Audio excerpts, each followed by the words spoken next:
There are 6 photographs I have never shown anyone. They are on a thumb drive inside my home safe in Stevenson, Washington, and they have been there for 15 years. On the days when I consider whether I made the right call, I open the safe and I hold the drive and I sit with it for a while. Then I close the safe and I go about whatever comes next. The photographs came from a Reckonix trail camera I had deployed at the north edge of Panther Creek Meadow in the Gifford Pinchot National Forest during the summer of 2009. I was the district ranger for the Wind River Ranger District, stationed out of Carson in Skamania County, and I had 7 cameras out that season for an elk population survey. I was pulling the last card on a Tuesday morning in August, sitting on the tailgate of my Forest Service truck at the trailhead with a field laptop open, scrolling through images the way I had been scrolling through images for the previous 6 cards that morning. The 7th card had 4,622 still images. 6 of them stopped me cold. The timestamp on the first of those 6 read 11:14 in the morning on August the 3rd, 2009, full daylight. The sun angle in the image was midday high, no shadows. The field of view covered the open meadow, grass and sedge, and fireweed at the edges, 40 yards across at the camera's position, and something was crossing it. Upright, on 2 legs, walking at a pace that put it at the meadow's center in image 1 and at the west tree line in image 6. I scrolled through those 6 frames 3 times. Then I closed the laptop and sat on the tailgate and looked at the Douglas firs above me without moving for a long time.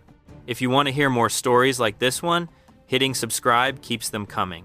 It takes 2 seconds and it keeps this channel going. My name is Matt Granger. I was 41 years old that August. I had been a U.S. Forest Service Ranger for 18 years at that point, 15 of them with the Gifford Pinchot, and before that, 3 years with the Okanogan-Wenatchee National Forest up in north central Washington. I grew up in Washougal in Clark County, about 45 miles west of Carson on the Columbia River. My father worked for Weyerhaeuser for over 20 years, a timber faller out of the company's Yakult operations in the hills northeast of Vancouver, and my mother worked at the Clark County Extension Office helping farmers and small timber operators understand soils and crops and land. Between the 2 of them, I had a childhood split between the academic end of the natural world and the physical end of it, the part that smells like chainsaw exhaust and the sharp iron-sweet scent of a freshly cut fir log in cold air. I grew up watching the Cascades from my bedroom window. Not the postcards version, the mountains as backdrop, but the operational version. The mountains as the place where my father went in the dark of a Monday morning and came back from on Friday evening, smelling like pitch and sweat and the particular cold of high-elevation timber country. He talked about the woods the way some men talk about the sea, with a respect that was close to fear and a love that was closer to obligation. He knew what it cost, and he paid it willingly, and I understood by the time I was 12 that I was going to do some version of the same thing. I got a degree in forest management from the University of Washington in '89.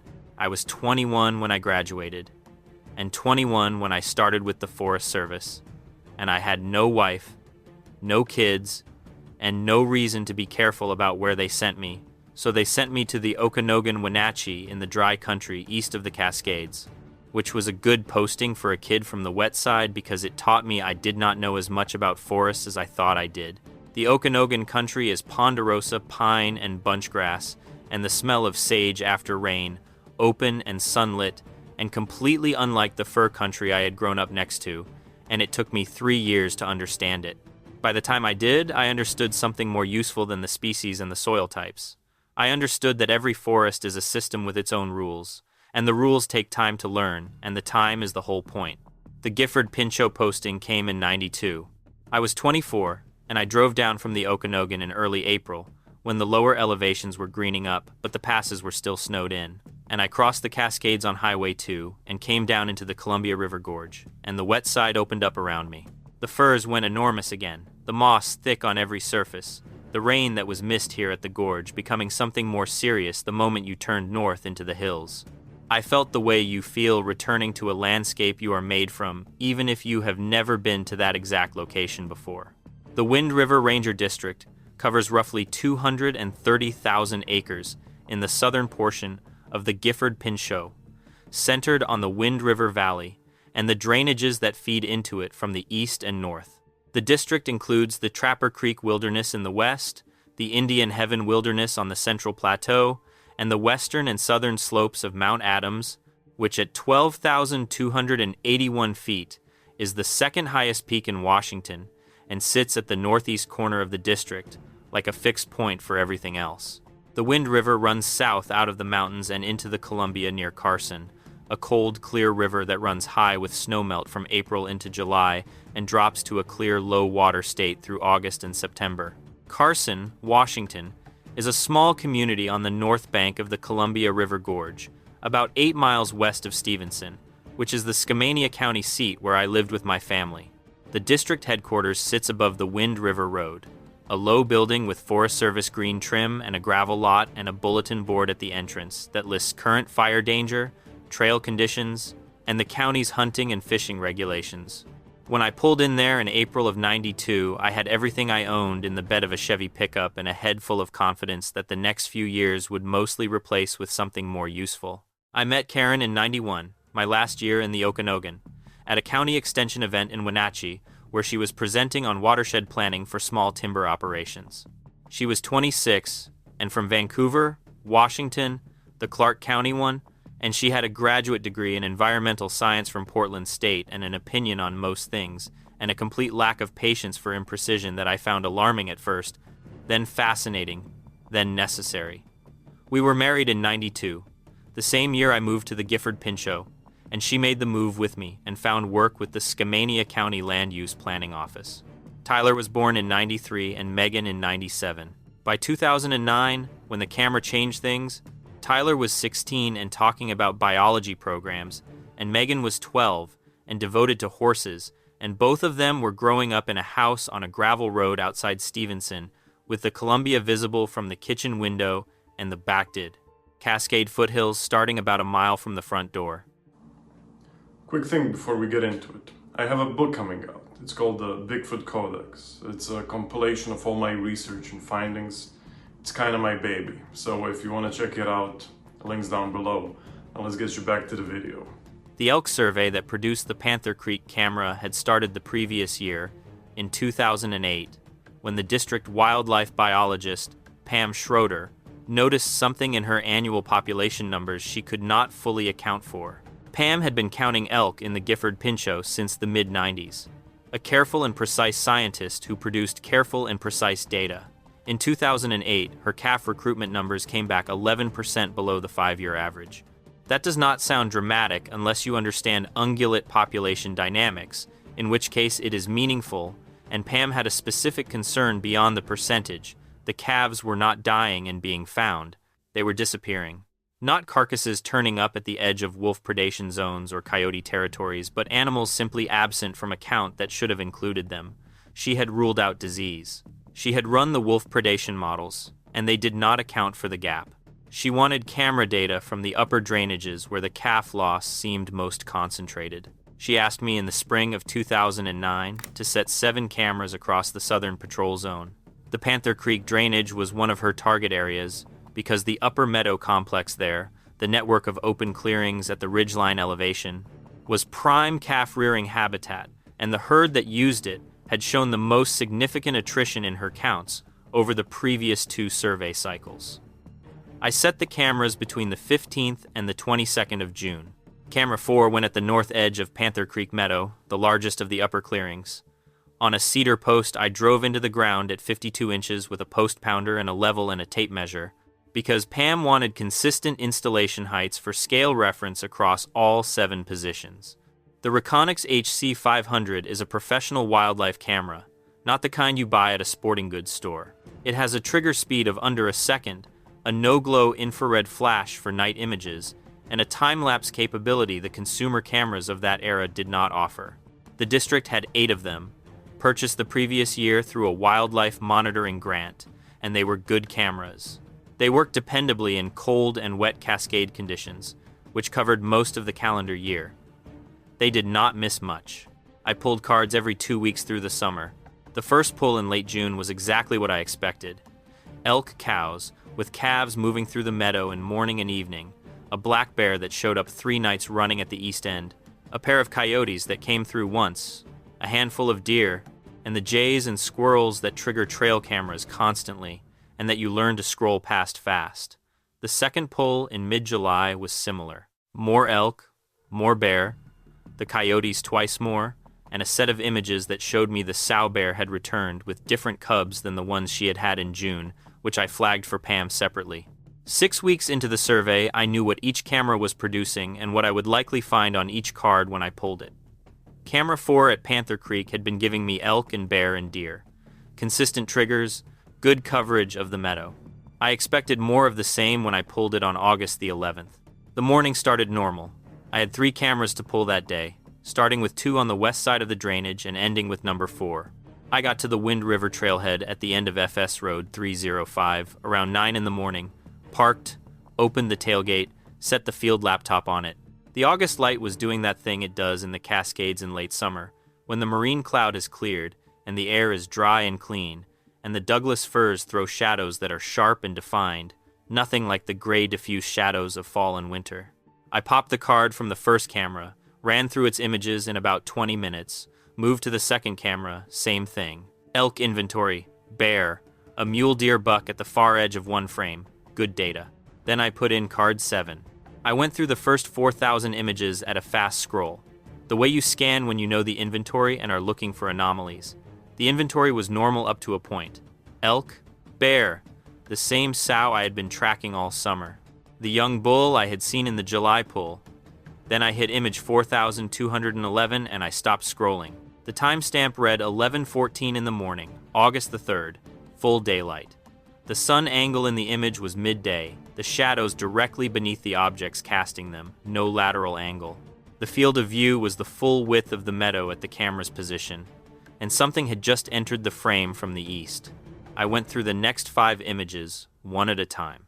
In image 4,212, the figure was at the meadow's east third, moving left to right across the frame at a walking pace. The body was upright, the arms swinging at the sides, the stride long. In image 4,213, it was at the meadow's center, the full body in frame, nothing obstructed. In image 4,214, it was at the west third, still moving, the arms at a position consistent with a long walking stride. In image 4,215, the head had turned, about 30 to 40 degrees left, bringing the left side of the face into view. The face was in partial profile, and I could see the jawline and the brow and the nose and the eye. In image 4,216, the figure was approaching the west tree line, the face back to forward. In image 4,217, it was gone. The meadow empty, the fireweed at the west edge undisturbed. I went back to image 4,215, the partial face turn, and I stayed there for a while. I have been looking at trail camera images for 15 years. I know what a person looks like in a trail camera frame. The proportions are specific and automatic to anyone who has spent enough time reviewing wildlife footage. Head roughly 1/8 of total height, arms hanging to mid-thigh, shoulders and hips in rough balance, the overall silhouette recognizable at any angle. I have seen people on trail cameras before. I know what that looks like. This was not that. The shoulders were too wide relative to the hips. The arms hung too long, reaching below the knee in the frames where the full body was visible. The head was smaller relative to the torso than it should have been on a person of that height, and the height was wrong. I had set that camera at 52 inches, chest height on me, and I am 6 feet 1. I did the field geometry in my head. The figure's head cleared the top of my estimated frame height by a significant margin. Working from the known camera height and angle, I put the figure at a minimum of 7 feet, possibly taller. The image resolution at that meadow crossing distance was not good enough to be precise, but the geometry was consistent across all 6 frames. The hair was near black on the back and upper body, slightly lighter brown on the forearms where the sun angle in frames 14 and 15 caught the coloring differently. Dense, covering the back and shoulders and the legs. Not clothing. The texture in the image was wrong for clothing, in a way that I noticed but could not articulate until I thought about it more carefully that evening. Fabric drapes. Fabric moves with the body, but the drape is separate from the form underneath. What I was looking at in those 6 images had no drape. It moved with the body as part of the body. That is how hair moves. That is not how a jacket moves. I closed the laptop. I sat on the tailgate for 20 minutes without moving. Then I drove back to Carson, filed my patrol log for the day, which did not include any reference to the images, and went home to Stevenson. I helped Karen with dinner. I watched part of a baseball game with Tyler. I put Megan's horse encyclopedia back on her nightstand after she fell asleep with it on her face. Then I sat at the kitchen table with a cup of coffee and I thought about those 6 images until the house was quiet and Karen came to find me and I told her I was tired and coming to bed, which was one of the few times in our marriage that I told her something that was not the full truth. I went back the next morning. I drove up the Wind River Road and turned north on the spur at the Panther Creek campground and followed it up to where the road ends at the trailhead, 4 miles to the meadow on the Panther Creek Trail. I moved fast. The trail follows the creek upstream through dense second-growth fir in the lower section and transitions to old growth about 2 miles up, where the trees become significantly larger and the understory drops away and the light changes. Old-growth Douglas fir casts a different light than second growth. The canopy is higher and less uniform, gaps in the crowns allowing shafts of light that move across the forest floor as the sun angle shifts, and the spaces between the large trunks allow visibility in most directions for 50 or 60 yards. I had walked this trail enough times to not need to think about where I was putting my feet. The Panther Creek drainage in August has its own smell, a mix of sun-heated fir bark and the mineral cold of the creek and the late summer grass above. That combination was something I had always associated with routine patrol work. Walking into it the morning after, the camera card was different. I was looking at the same trail I had walked 30 times before, but I was carrying different information. I reached the meadow from the south, the same way the elk usually come in the morning. The meadow was quiet. The creek ran through the north end as a low, clear ribbon over clean gravel, late summer low water, the fireweed at peak bloom, the seed heads forming at the lower part of each flower spike. Good August meadow. Normal. I stood at the south edge and looked north to the tree line, where the figure in the images had exited. I went to the east side first, the entry point. The meadow grass along the east edge was 3 feet high in most places, too resilient to hold any ground impression. But at the creek crossing, where the bank was exposed and the soil was dark and wet from the constant moisture, I found 3 clear depressions in the mud, not scuffed or smeared. Pressed in cleanly, the soil compressed and smooth the way soft ground compresses under significant weight. I put my size 12 boot beside the largest one, and the print was longer by about 4 inches and wider by about 2.5. I pressed my hand into the soil next to the print to test the resistance, then pressed my boot in and compared the depths. Whatever had left those prints was carrying substantially more weight than my 200 pounds. I took out the Canon point-and-shoot I kept in my pack for personal documentation and photographed the prints from 3 angles, each with my boot beside it for scale. I measured the stride between the 2 complete prints using the folding rule I carried on patrol. 60 inches between the back edge of one heel depression and the back edge of the next. My walking stride is 32 inches. I noted all of this in my field notebook, the official green one with the district number on the cover, and then I tore out the page and put it in my jacket pocket. I did not want this in the official record until I knew what I was dealing with. I went to the west tree line, where the figure had exited the meadow. The firs came right to the meadow edge on this side. No transition zone, just open grass, and then trunks in shadow. I went in 50 yards looking for sign. The duff layer under old-growth fir runs 2 to 4 inches deep, decomposed needles and bark that is resilient enough to not hold a clear impression in most places. I could not find a trail. I went back to the truck and sat behind the wheel and drove back to Carson and put the torn field notes and the camera card in the glove box of my personal truck when I got home that evening. I left them there for a week. What I was working through in that week was what the images meant for how I was supposed to do my job.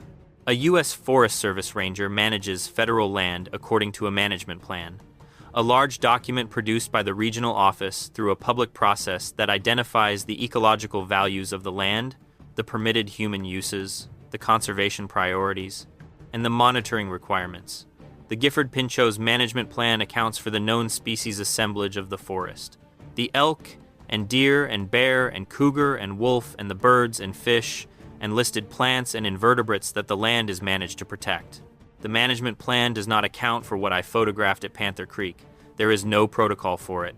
There is no reporting chain for it that would not, once started, generate consequences I had no ability to shape. The correct institutional response to a wildlife anomaly is to report it up the chain and let the process determine next steps.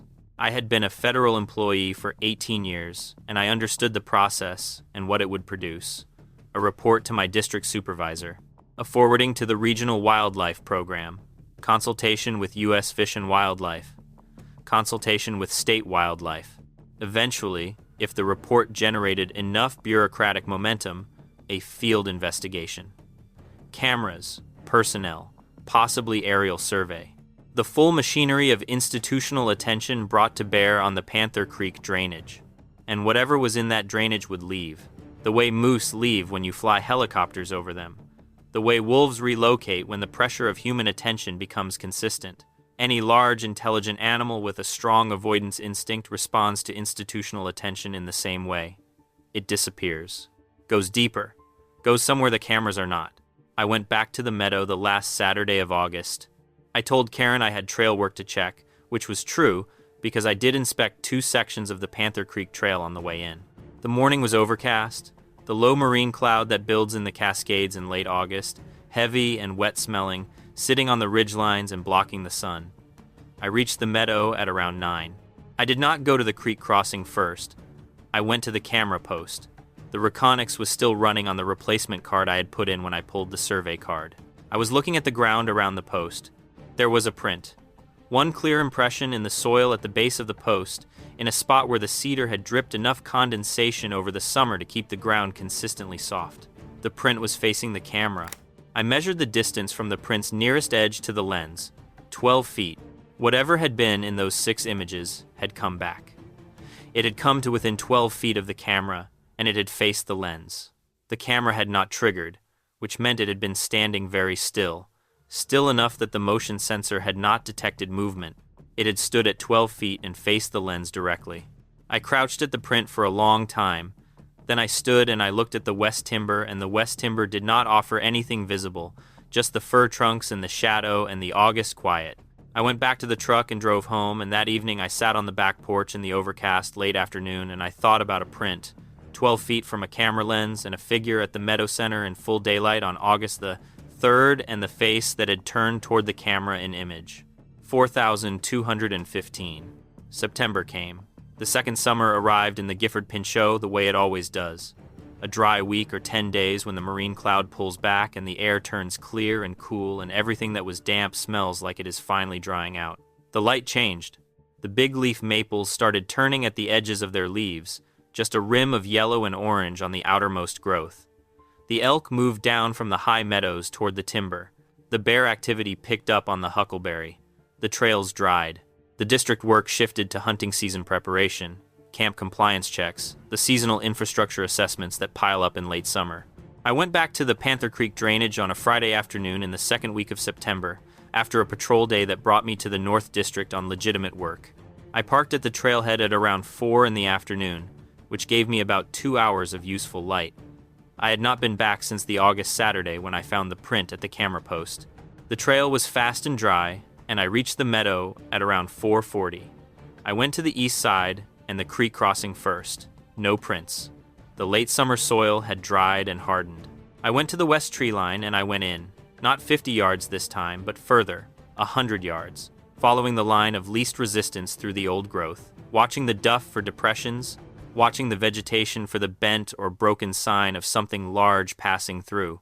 I found the first structure at around 300 yards north of the meadow, in a stand of old-growth fir, where the trunks were 5 feet through and the canopy was 60 feet up, and the light reached the ground as a dim, filtered version of what was happening above. A Douglas fir about 8 inches in diameter had been bent at a point 10 feet off the ground, not broken.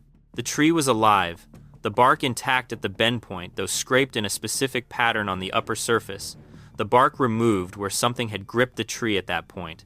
The wood at the bend was compressed on the upper side and stretched on the lower, and the fibers had not cracked or split. The bending had been done slowly, with continuous force applied over time, not in a single violent act. The top of the bent tree was woven into the branches of the adjacent fir. The smaller branches interlocked in a lattice that distributed the loading across multiple contact points. The space beneath the bent canopy was about 12 feet across. The ground inside was clear of the surrounding duff, compressed, the surface harder than the surrounding forest floor. Inside, laid on the compressed ground in a rough rectangle about 4 feet wide and 6 feet long, were strips of bark, big leaf maple. The pale inner surface face up, each strip about 8 inches wide and maybe 18 inches long, laid parallel to each other like a sleeping mat. I stood inside the structure for a long time. I touched the bark, scraping at the bend point. The pattern covered an area about 14 inches wide.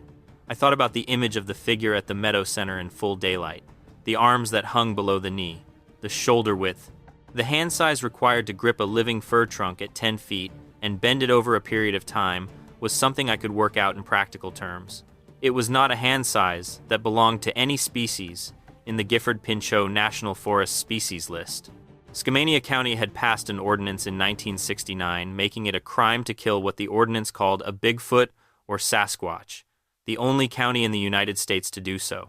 I had always treated this as a local novelty, the kind of thing that makes county government interesting in small rural places. Driving home from the Panther Creek drainage that Friday in September of 2009, I thought about that ordinance differently than I ever had before. I came back the following week, Wednesday, a day off. I found 2 more structures, both within 400 yards of the first, in progressively denser old growth. The second was larger, the bent trees heavier gauge, the woven canopy more elaborate, with a secondary layer of interlocked branches filling gaps in the primary. The third was smaller, the bends at a lower point on the trunks, maybe 6 feet instead of 10, and inside was a cache, 6 Douglas fir cones placed in a cluster rather than scattered, and a section of maple bark, about 3 feet long and a foot wide, folded over on itself and wedged into the angle between the bent trunk and the standing fir it was woven into, a stored object, something set aside. I sat down on the cleared ground inside the largest structure that Wednesday, and I tried to account for what I was looking at in terms that would hold up under examination. The bending of those trees required a level of strength that I could not assign to any cataloged species. The construction was consistent across all 3 sites, suggesting the same technique applied by the same maker or makers. The sleeping area, the cache, the maintenance that kept the duff cleared, and the woven branches tight. These were not random products of wind or animal activity. These were choices. I thought about the BFRO database, the Bigfoot Field Researchers Organization's collection of sighting reports, which I had read online with the half attention that most resource management professionals give to fringe literature. Bent tree structures were reported there, associated with old growth zones in the Pacific Northwest, always attributed to something that could not be cataloged by existing science. I had read those reports without fully crediting them. I was now sitting inside one of the structures they described. October arrived, and I went back every week. The patrol schedule gave me legitimate reasons to be in the drainage often enough that my presence on the access roads did not look unusual in a log. I bought a green hardcover notebook at the drugstore in Stevenson and kept it in my truck's lockbox, not the official field notebook, a personal one with dates and locations and measurements and descriptions, the kind of field notes a biologist would recognize. The first time I heard the sound was in the second week of October. I was inside the largest structure, sitting on the cleared ground, writing in the notebook. The date was October the 12th. The time was around 11 in the morning. The forest had that specific October quality in the Cascades. The big leaf maples past peak and dropping, the vine maples already bare, the firs dark against a sky that was gray with marine cloud. The air smelled like wet bark and the beginning of decay, the rich compost smell that means the season is genuinely turning. The sound started below hearing range, not at the threshold where you catch something faint and have to focus to confirm it is real. Below that, in the range where the first signal is not in the ears at all but in the chest, a vibration felt in the sternum and the lower ribs before it registered as sound in any conventional sense. It rose, gradually, over maybe 5 seconds, from below, audible, into a low tone that had harmonics in it. Multiple frequencies layered together the way a chord contains multiple notes, but produced by a single source rather than several. It came from the northeast, from the timber beyond the second structure. It lasted about 30 seconds. Then it dropped, and the forest resumed, the distant creek, and the wind in the upper canopy, and the raven that had been calling somewhere north of the structures. all of it coming back as if a switch had been thrown. I wrote 2.5 pages about that sound in the notebook. Not interpretation, pure observation. The frequency as best I could estimate, the duration, the direction, my own physical response, which was calm. That was the detail I noted specifically because it surprised me. Whatever the sound was, my body classified it as not dangerous. The sound that triggers the threat response is specific, and I know it. I have known it from years of working in country where the threats are real. This did not have that quality. It had something closer to the quality of a large fire in a good wood stove. Something that was substantial and warm and was making itself known without making a demand. November brought the rain. The trails turned to mud and the upper sections of the forest roads deteriorated, and my patrol work shifted toward vehicle-based checks and shorter hikes. I got into the Panther Creek drainage twice in November, both times on foot through significant mud. Both times I found sign at the Meadow Creek crossing, the same prints in the same mud, confirming that whatever this was, it did not migrate out of the drainage in the fall the way the elk did. Year-round resident.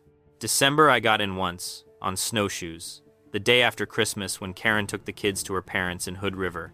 The snow was 18 inches at the trailhead, and deeper higher up. The structures were intact, the bent trees holding their snow loads.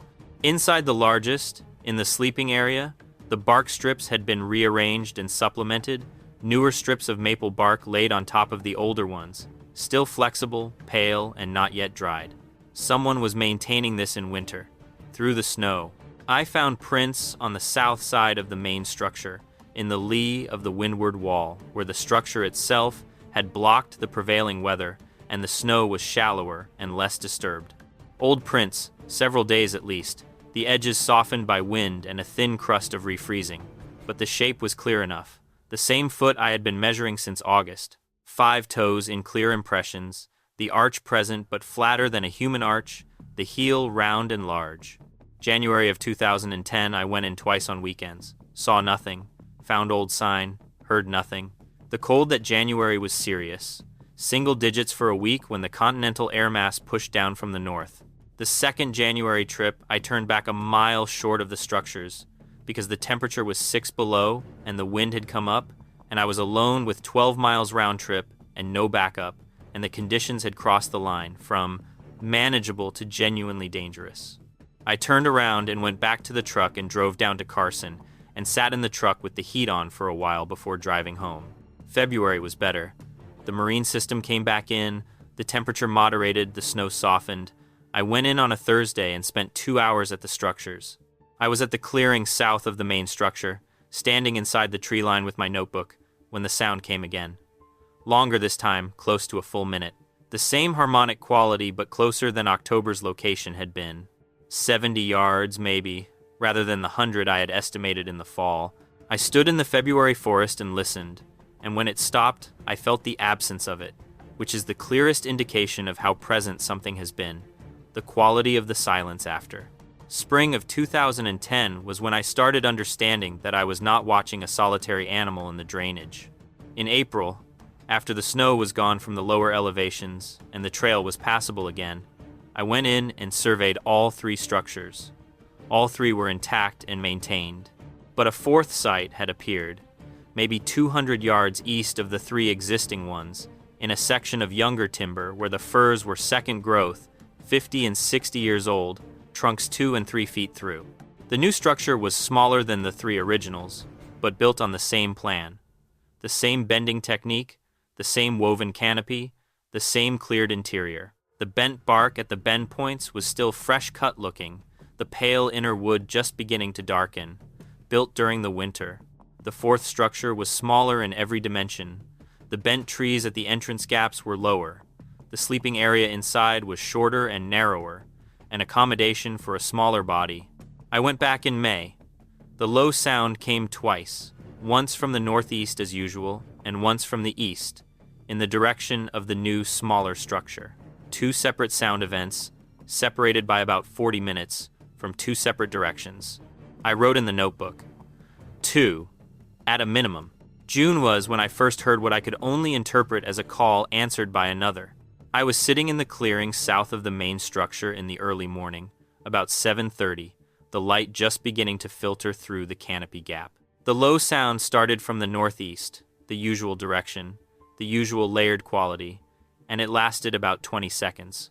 Then from the east, from the direction of the smaller fourth structure, came a higher sound, shorter. A single tone rather than the harmonic blend of the first.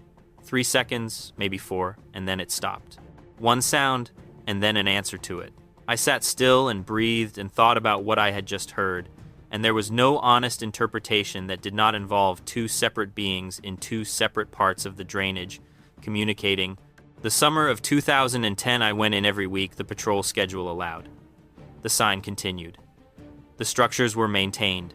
The vocalizations occurred on roughly 1 trip in 3. In August, I found a cache in the main structure that was different from the pine cones and bark of the previous fall. Dried huckleberry, pressed into a flat mass, and wrapped in a folded cedar bark strip, about 8 inches wide and 4 inches long, stored in the corner of the sleeping area like something set aside carefully. I did not touch it. I was in the drainage 22 times between April and October of 2010. I did not see anything clearly until the last Friday of September. I had done a day shift on the north end of the district, a culvert inspection on FS Road 2512, and a trail condition check above the Trapper Creek trailhead. Then I drove to the Panther Creek trailhead in the late afternoon, 4 o'clock, about 2 hours of daylight left. The forest was at peak fall color, the big leaf maples orange and gold, the vine maples red, the firs dark against all of it, the air cool and carrying that specific dryness of Pacific Northwest September before the rains return. I came into the clearing south of the main structure at 4:15. I came in from the south as usual and stopped at the tree line before stepping into the open ground, stood in the shadow of the last fir and looked north at the structure and the timber beyond it. The structure was occupied. I could see it through the entrance gap, the 2 bent fir trunks that formed the opening, a large dark shape inside, filling most of the interior space, seated with its back mostly toward me. The weight settled on the cleared ground of the sleeping area. The shape of the back was enormous, the shoulder blades prominent under the dense hair, the neck thick, the head large and rounded at the crown. It was turned about 30 degrees away from my position. I stood at the tree line for a full minute without moving. Then its head turned. Not all the way, about 45 degrees, bringing the left side of the face into my line of sight. The brow ridge was heavy, the orbital bone above the eye pronounced in the way I had seen in the camera images 6 weeks earlier, the nose wide. The jaw heavy and square. The eye, the left one, was brown, a warm, dark brown, set deep under the brow, and it was looking directly at the point where I stood at the tree line. Not searching, not startled, looking at the exact point where I was standing. It had known I was there before it turned. I understood that in the first second. The turn was not the movement of something that had just noticed me. It was the movement of something that had decided to let me see that it knew I was there. That distinction settled in my chest with a weight that I'm still trying to find the right word for. We stayed in that position, me at the tree line, it inside the structure with the head turned, the eye steady, for a period I estimated later at somewhere between 2 and 3 minutes. Long enough for me to observe that its breathing was slow and regular, the hair on the back rising and falling with each breath. Long enough for my own breathing to have slowed to something close to the same rhythm without my deciding to slow it. Then it went back. The head returned to the forward position, the body settling, the hands resuming whatever they had been doing. The dismissal, if that is what it was, carried no drama. A person goes back to what they were doing when they have assessed something and found it unthreatening. That is what this was. I backed out of the clearing. I went down the trail. I walked the 4 miles to the truck in the fading September light, and I sat behind the wheel without starting the engine for a long time, looking at the dashboard. 14 months since the camera images, 22 trips into the drainage, 3 structures found and documented, and a 4th found in the spring. The prints, the caches, the vocalizations, the call and the answering call in June. And now a direct mutual look. It had turned to let me see that it had been aware of me all along. I drove to Stevenson and sat at the kitchen table after dinner, and after Tyler had gone upstairs and Megan was in bed and Karen came to find me in the kitchen for the second time that evening, and I said, "I need to tell you something." She sat down. I told her everything, from the camera card in August of 2009 through the September Friday in the clearing, the 6 images and what they showed. The prints, the structures, all four of them. The sound that started in October of 2009, the harmonics of it, the way it registered in the chest before the ears. The June call and its answer from the eastern structure. The 22 visits. The avoidance pattern in the elk herd. The way the figure in the clearing had turned to show me it already knew where I was. I talked for about an hour. Karen listened without interrupting, which is her way when she considers the information important enough to receive fully before responding. When I finished, she was quiet for a moment. Then she said, "How many?" "At least 2, possibly more. Male and female?" "I don't know. The size difference and the structure sizes suggest that, but I don't know." "And you've been going in every week?" "Most weeks." She looked at the table for a moment. Then, "What are you going to do?" "Keep going back. Keep documenting. Protect it as long as I can." "And when you can't?" I did not have an answer for that yet. She accepted that, because Karen has always understood that some questions are not answered until the moment they require an answer, and this was one of those. The winter of 2010 to 11, I got into the drainage 4 times between November and March, twice on snowshoes, twice on foot in the periods when the lower trail was passable. The structures were maintained through the winter, the woven canopies periodically reinforced, the sleeping areas kept clear of duff and debris. In January, I found what I thought were 2 distinct sets of prints in the snow in the open area between the main structure and the smaller one to the east. A larger set with the stride I had been measuring since 2009, and a smaller set with a shorter stride and a narrower foot. 2 individuals, moving between the structures.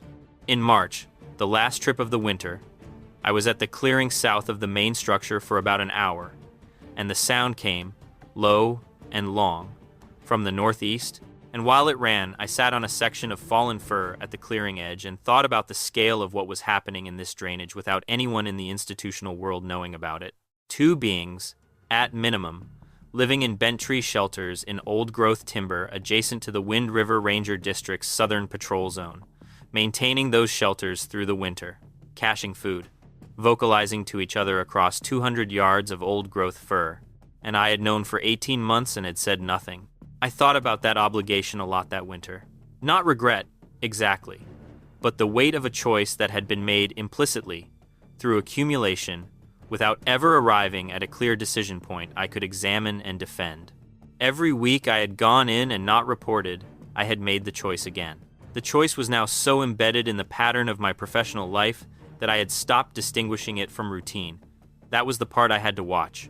Karen came in with me in April of 2011.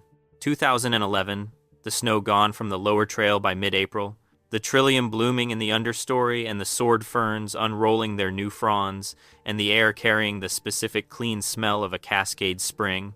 We went on a Saturday, the kids at Karen's parents in Hood River. She wore the worn Carhartt jacket she had had since her Portland State fieldwork days and her hiking boots and a hat, and she moved through the woods without unnecessary noise, which matters more than most people understand. The animals you disturb on the way in are gone before you reach where you wanted to be. We reached the clearing south of the structures at around 10 in the morning. We sat together on a section of blowdown at the south edge, facing north toward the main structure entrance. Karen did not fidget. She watched the tree line with the same patience she brings to anything she has decided matters. The musk came first. I had learned its timing over the previous year and a half, the way it preceded any presence by 5 to 10 minutes, carried on whatever air was moving in the drainage. It was heavy and warm and specific, unlike anything in the normal olfactory inventory of a Cascade old-growth drainage. Karen's head turned when she caught it. She looked at me and I nodded. The sound started next, low, from the northeast. The harmonic tone I had been hearing for a year and a half, and that I had tried to describe to Karen at the kitchen table 6 months before, and that I had never been able to adequately describe, because the description of a sound without the sound is like describing a color to someone who has not seen it. Karen's hand found mine on the log and held it. The sound lasted about 2 minutes. Then the forest was normal again for around 10 minutes. Then the musk intensified and the birds went quiet, and it came out of the north timber. It crossed the north portion of the clearing at a walking pace, moving from east to west, heading for the main structure entrance. Full body visible, full daylight, the April morning light coming through the canopy gap at an angle that was clear and even and left nothing in shadow. It crossed 40 feet of open ground, and Karen's grip on my hand tightened without any change in the rest of her body. She did not gasp. She did not move. She watched. It stopped at the structure entrance. The head turned. The same 45-degree angle. The same left profile. The same brown eye. And now, there were two of us on the blowdown, and the attention extended between us, measuring the new variable in the clearing. We held that look for close to 2 minutes. Then it went inside the structure, and the clearing was empty, and the forest came back to normal sounds, bird by bird, the way it always did. We sat for another 20 minutes without speaking, then we walked back to the truck. Karen drove the first mile down the spur road. At the Wind River Road junction, she handed me the wheel and stared out the passenger window at the canyon. The river was high and gray-green with April snowmelt, loud enough to be heard through the closed windows. We were almost to Carson before she spoke. "It knew you had been coming," she said. "Yes. It looked at both of us, but it looked at you differently. You were the known thing." "That's what I thought too." She was quiet for another quarter mile. Then, "How long before someone else finds this?" "I don't know. Pam's surveys don't go that far into the drainage. The Panther Creek Trail gets light recreational use, and that section isn't on most trail maps. It could be a long time. Or it could not be. Or it could not." She nodded once, looking at the road ahead. "We keep it. Both of us." We did.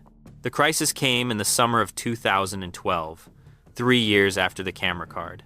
It came from Pam Schroeder's desk, which was the direction I had always expected it from. Pam was building a longitudinal data set on calf recruitment in the upper drainages and had pulled the raw image data from the 2009 cameras for baseline comparison.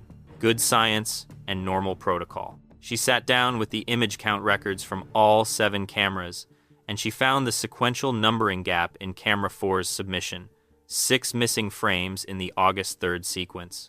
She came to my office on a Thursday afternoon, closed the door, put the data printout on my desk, and pointed to the gap.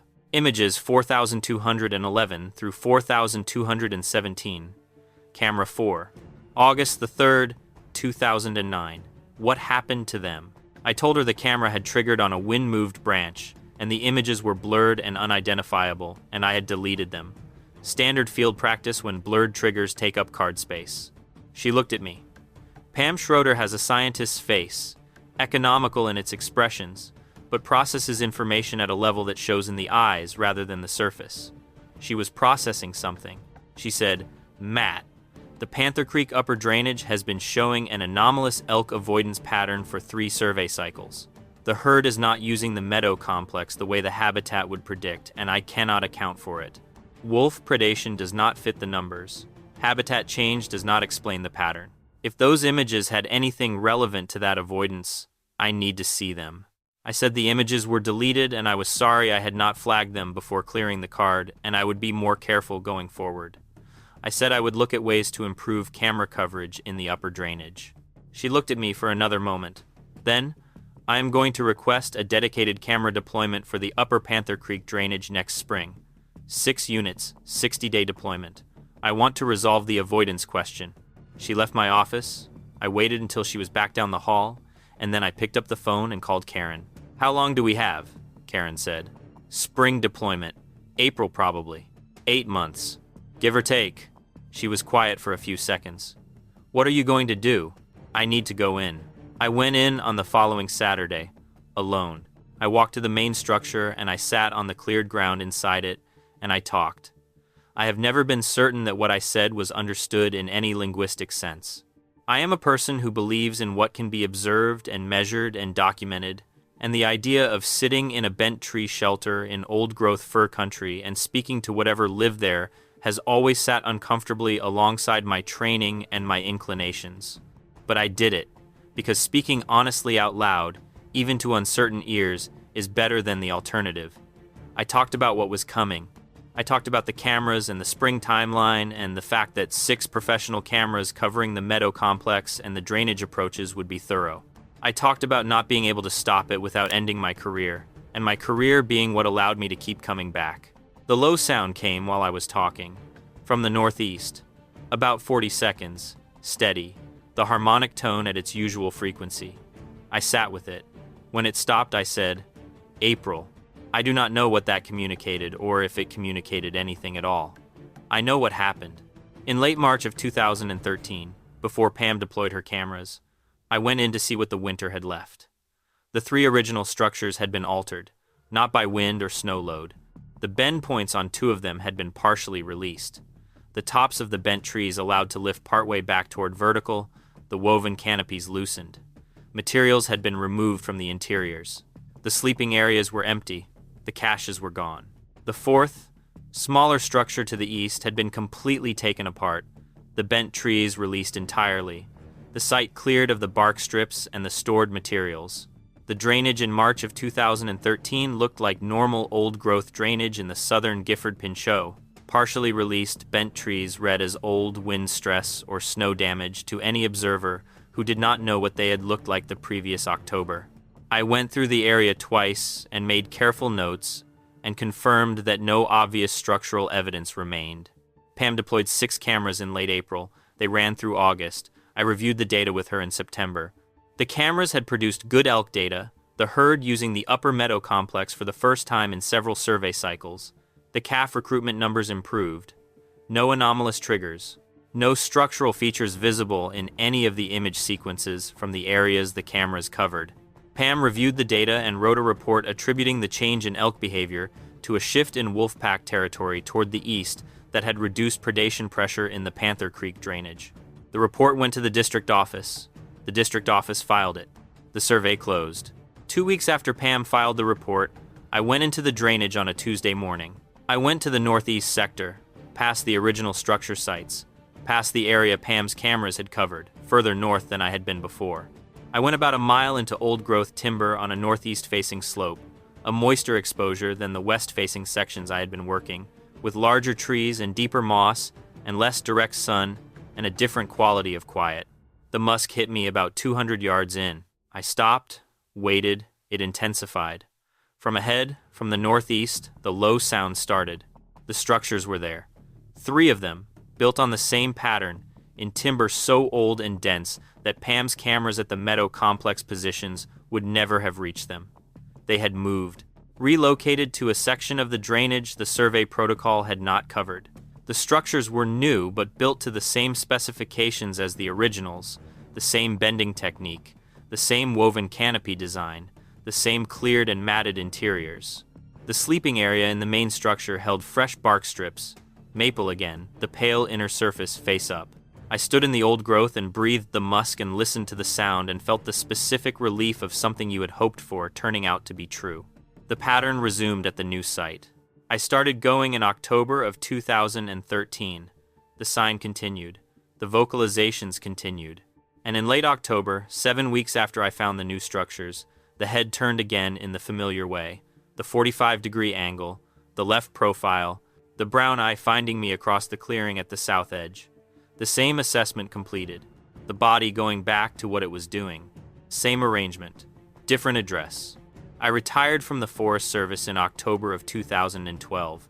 The retirement was legitimate. My lower back had accumulated the mileage of 18 years in the field, and the last 2 winters had added enough to make the decision clear, and I had been eligible for retirement for 2 years anyway.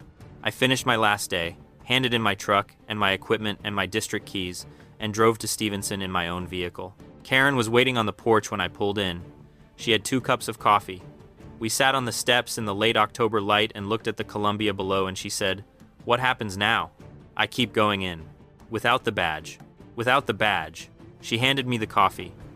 We sat in the October light and looked at the river and the mountains and did not need to say anything more about it. The years between 2013 and 23 I will compress because the shape of them was consistent and because it is not the repetition that matters but the accumulation. I went in every fall, usually in October, sometimes twice if the weather allowed. I went in the spring several times a year in the earlier years, and less often as my knees accumulated their own history. Karen came with me in the springs of 2013, 14, 15. After that, the spring hike became harder for her too, and she stayed at the truck and I went in alone, same as in the beginning. The site remained occupied throughout. The structures were maintained and periodically modified, new bent trees added, old woven branches replaced. The vocalizations continued on the same rough frequency, one trip in 3, sometimes more. The prints continued at the creek crossings and in soft soil around the structures. What changed over those years was the quality of the attention. In the early years at the new site, the sightings were the same as they had been at the original site. The head turning to acknowledge my presence, the eye steady, the body going back to whatever it was doing. Assessment and dismissal. A presence noted and classified as not dangerous. I spent those winters reading the field reports, the naturalist accounts, the few serious academic treatments of the subject, comparing what I had found in the Panther Creek drainage against what others had documented elsewhere. The patterns held up. Bent tree structures in old-growth zones on cascade drainage slopes, vocalizations described in similar physical terms by observers who could not have coordinated their accounts, elk avoidance signatures in the years before a discovery. I was not alone in what I had been observing. By 2017, that had changed. The sightings from the clearing south of the main structure were longer. The head turn came earlier in the observation, before I had been still for as long as it used to take. In 2018, twice, the figure did not go back inside the structure after the head turn, but remained standing at the entrance for several minutes, the body oriented partly toward me and partly toward the interior, a posture that I interpreted as neither approach nor retreat. In 2020, once, the figure took 2 steps toward the clearing from the structure entrance. 2 steps, and then stopped and held that position for close to 5 minutes, and then went back inside. The distance was closing. Not quickly, not on any schedule I could predict, but closing. I brought this up with Karen in 2020, the October evening after the 2-step approach, sitting at the kitchen table with coffee, the Columbia outside the window. She listened to my description of the 2 steps and the 5 minutes of standing, and then she said, "How close do you want it to get?" That was a question I had not asked myself directly. "I don't know," I said. "I want whatever it's willing to do." She nodded. "Then be there when it decides." I was there. The years between 2020 and 22 were the years of the pandemic and its aftermath, and they marked the visits the same way they marked everything else. 2020, I got in twice, October and a late November snowshoe trip before the upper road closed. 2021, I got in 3 times, Karen coming on the October visit and sitting in a camp chair at the blowdown while I stood at the tree line, because the 4-mile hike had become more than her knees would manage. She did not see anything that trip, but the musk came and the birds went quiet, and she sat in the chair without moving. And afterward on the drive home, she said she understood why I had kept coming back for 20 years. 2022, the sightings continued without the approach behavior from 2020. The head turn, the assessment, the return to what it had been doing, the baseline, last October, 2023. A Tuesday morning, the weather clear after a week of rain, the maple leaves going orange and gold in the drainage, the air carrying that sharp, clean smell of Cascade October that is more mineral than anything else, like the mountains themselves are breathing out. I drove up the Wind River Road and parked at the trailhead, and went in on the trail I have been walking since 2009. 14 years of the same 4 miles. The same switchbacks in the lower section, and the same transition into old growth at the 2-mile mark. I reached the clearing south of the main structure at around 9 in the morning. I sat on the section of blowdown at the south edge where I always sit, facing north. The blowdown is a Douglas fir that came down sometime in the late 90s, before I found this site, the bark long since stripped by weather, and the outer wood graying and punky at the edges, while the heartwood stays solid. I have sat on it in full October sun and in cold drizzle, and once in a wet early snow that came in from the coast without warning and left 2 inches on the ground in an hour. It has always held. The sit has always been the same. Facing north, waiting, the tree line across the clearing, doing what tree lines do in still mornings, which is give away nothing until it is ready to give something. The light was good that morning. The sky was clear and open above the canopy gap, October blue.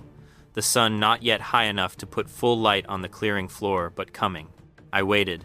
After about 30 minutes, the musk came in. After a few more minutes, the birds went quiet, the jays first, and then the smaller birds, the kinglets and the chickadees and the nuthatch that worked the big fir bark on the east side of the clearing. The forest went into its held breath mode, the quality of attention that always preceded a presence. It came out of the north timber, which it always does, and moved toward the main structure entrance. And then something stopped me cold in a way that the 14 previous years of October visits had not. Beside it, emerging from the north timber at the same time, was a smaller shape. Smaller by about 2 feet, thinner through the chest and shoulders. The hair, the same near black as the larger one, dense and dark, but without the silver streaking that years had worked into the larger one's coat on the upper arms and around the face. The movement of the smaller figure had a quality the larger one's movement did not. A barely contained energy, the forward lean of something that wants to move faster than it is moving, the body charged in a way that showed in every step. The two of them came to the structure entrance and stopped. They were both looking across the clearing at me. Two of them, together, at the entrance, visible at the same time. In the years I had been going in since 2009, since the camera card and the trail and the first structure and the October sound and the September sighting and the new site in 2013, the number that had been visible to me at one time had been 1. Always 1. The second presence was in the sign, in the prints that came in 2 sizes, in the vocalization that was answered by another from the east, but not visible together. Not until this morning, the smaller one took a step toward me, forward, away from the structure entrance, into the open clearing. An intentional step, the weight shifting forward and the foot setting down with purpose, the body leaning toward me with that contained energy. The larger one's arm came out, not a grip, not a shove, an extension of the arm across the smaller one's path at chest height, a barrier made from a single arm held at 45 degrees, and the smaller one stopped. The arm held the position for 3 seconds, maybe 4. Then it came back. The smaller one stayed where it was, still leaning forward, the energy still there, but the step not taken. I sat on the blowdown and looked at the two of them, and they looked back at me. What that gesture said was clear in a way that very little in 15 years of these encounters had been clear. It said, "Not yet." It said, "I know you want to, but the time is not right." It said, "Patience," in whatever language that concept lives in, for the beings that were standing at the entrance to that bent tree structure in the Gifford Pinchot National Forest in October of 2023. I stayed in the clearing for about 25 minutes. The smaller one's energy never fully resolved. It stood beside the larger one with that forward lean, the body oriented toward the clearing and toward me, the restraint of the larger one's earlier gesture, still operating even without the arm extended. After about 20 minutes, both of them went inside the structure and the clearing was empty again, and the birds came back and the October light moved across the duff and the blowdown. I sat for a while after that. Then I walked out. The 4 miles back went the same as they have always gone. The old growth thinning as I came down the slope, and the second growth taking over, and the trail getting steeper in the lower section, and the creek getting louder, and the trailhead appearing through the last of the firs at the pier bottom. I reached the truck and sat behind the wheel for a few minutes before I started the engine. I drove to Stevenson. Karen had coffee on. She knows October is the visit that matters, the one that sets the terms of the year, and she knew from the way I came through the door that something had happened that was worth sitting down with. I told her about the two of them at the entrance, about the step and the arm that came out to stop the step. She listened without interrupting, which is still her way 23 years into keeping this secret together, and when I finished, she was quiet for a moment. Then she said, "The small one wanted to come to you." "Yes." And the larger one said, "Not yet." That is exactly what it looked like. She put her hand over mine on the table. The coffee steamed between us and the Columbia was outside the window at its October level, low and clear, and I thought about the geometry of the gesture, the arm extended at chest height across a path, the weight of what that arm was saying and also what it was not saying, which is never, not never, just not yet. That distinction matters more than I know how to express. Not never means the arrangement is still open. Not yet means it is moving, slowly, the way everything in an old-growth forest moves, on a timeline that does not recognize what human beings consider urgency, but that arrives, eventually, at whatever it is moving toward. The thumb drive is in the safe. The green notebook is in a box in the garage, the first one, and the 4 I have filled since then, 15 years of dates and measurements and descriptions, the documentation of something I was in the right position to observe and chose to protect. I know what those 6 images from August the 3rd showed. I know what the stride measured and what the structures were built from and what the sound felt like in the sternum before it reached the ears. I know what it is to be looked at by something deciding what you are and arriving at a conclusion it can live with. I am not going to tell you where the new structures are. I am not going to give you the GPS coordinates or the access road or the section of the drainage. What I will tell you is that the Gifford Pinchot National Forest is 230,000 acres of federal land in Skamania County, Washington, and that somewhere in those acres there is a section of old-growth timber with 3 bent tree structures maintained through 15 winters, with 2 beings living inside them who have been in this drainage longer than the Ranger district that manages the surrounding land, and who will be here after the management plans are rewritten and the survey data is archived. They were here before the Gifford Pinchot National Forest was established in 1908. They were here before the Wind River Ranger District was mapped and staffed.